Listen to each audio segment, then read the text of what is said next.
Bonjour, donc je m'appelle Jean-Paul Sillard, je suis zootechnicien à l'écomusée du Pays de Rennes et j'exerce mon métier depuis 25 ans au sein de l'établissement. Le métier de zootechnicien à la base c'est un technicien spécialiste en élevage, mais la particularité de l'écomusée c'est qu'on a un élevage particulier, on a un élevage conservatoire des races locales bretonnes. Quand l'écomusée du Pays de Rennes s'engage sur la voie du patrimoine génétique, c'est à la suite de la création des vergers conservatoires, donc patrimoine fruitier, variétés locales du Pays de Rennes. On se rend compte du besoin de conservation de ce patrimoine et du vide. Il y a un vide sidéral autour de la conservation de ce patrimoine génétique. Du coup, quand on monte ce projet, on a directement besoin d'avoir une compétence d'élevage, mais comme le dit Jean-Paul, on a besoin d'un éleveur qui sache conserver, qui sache mettre en œuvre la conservation de lignées, de familles, qui sache que c'est qu'un type, qu'une race avec son standard, donc son descriptif précis. Et le travail de Jean-Paul, c'est bien ça, c'est bien d'être dans la conservation, dans la promotion, dans l'animation, et tout ça, on a besoin. La partie moins visible du travail de Jean-Paul, c'est tout le travail au sein des associations de races, avec les associations de races, avec les fédérations de conservation. Et là, il y a un rôle majeur du zootechnicien. Alors, les missions au quotidien, effectivement, c'est la gestion du cheptel, hein. On travaille avec du vivant, donc tous les jours sont différents. Le programme, c'est un programme d'élevage à la base, hein, parce que effectivement, les animaux, il faut les nourrir, il faut en prendre soin. Mais il y a un deuxième volet, c'est la partie conservation, la partie gestion des races, hein, toute la partie reproduction, sélection, achat, vente de reproducteurs, diffusion de reproducteurs, et en lien effectivement avec des particuliers, des collectivités, en lien avec des associations de races, voilà, avec des institutions comme l'Institut de l'élevage. La base est de faire un inventaire, de voir qu'est-ce qui reste, les derniers animaux.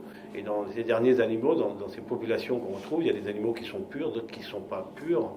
Et tout le travail de sélection est justement de travailler sur la sélection pour arriver à des animaux qui sont près du standard. Donc certaines races où on n'a pas suffisamment d'animaux de race pure, il y a des croisements d'absorption qui sont faits, mais après derrière tout ça, il y a tout un travail de sélection. Donc, des fois, on parle de sauvegarde, des fois, on parle de restauration d'une race quand on intervient avec une autre race pour les sauvegarder. La tendance dans l'élevage, c'est toujours de privilégier un type dans la race. Quand je dis un type, c'est une forme, une couleur. Et bien souvent, j'ai vu Jean-Paul faire sa mauvaise tête, c'est-à-dire dire, moi, ce type-là, je ne garde pas, je vais garder tel type et tel type. Et très souvent, cette volonté de non-alignement, c'est-à-dire de ne pas aller vers la masse, mais plutôt d'essayer de conserver des familles, des lignées un peu rares, cette position-là a souvent permis de mieux conserver, de garder un panel très large au sein d'une race. Et bien souvent, il faut se soustraire, et ça, Jean-Paul, il est très bon là-dessus, il faut se soustraire au mode. Et puis alors, il a aussi une autre qualité, Jean-Paul, c'est qu'il est collectionneur. Donc, en étant collectionneur, il y a un autre aspect qu'on n'a pas développé, c'est que c'est bien de conserver les races, mais c'est bien de raconter leur histoire aussi. Bon, ça, c'est peut-être plus ma partie à moi, mais Jean-Paul, il est collectionneur, et il trouve beaucoup d'éléments, d'archives, de photos autour de ce patrimoine, et c'est important pour les générations demain de pouvoir reconstituer un peu cette histoire des races. L'histoire de race, c'est une histoire très culturelle de société, d'éleveurs sur des générations, et ça depuis bien souvent très longtemps. Donc moi, au départ, c'était plutôt les eaux et forêts qui m'intéressaient. Mais là, je n'avais pas été retenu pour aller à l'école des eaux et forêts, et donc j'ai atterri tout simplement en lycée agricole. Et puis c'est là que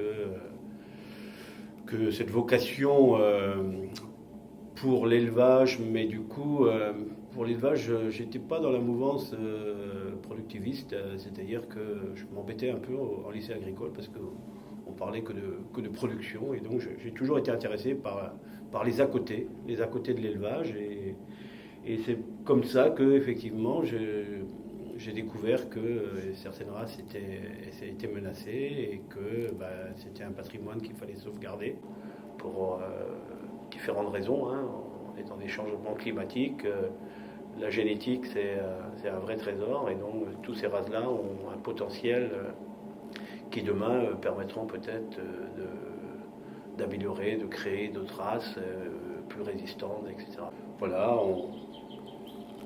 on va transmettre ce patrimoine à d'autres personnes, et en espérant que ça continue.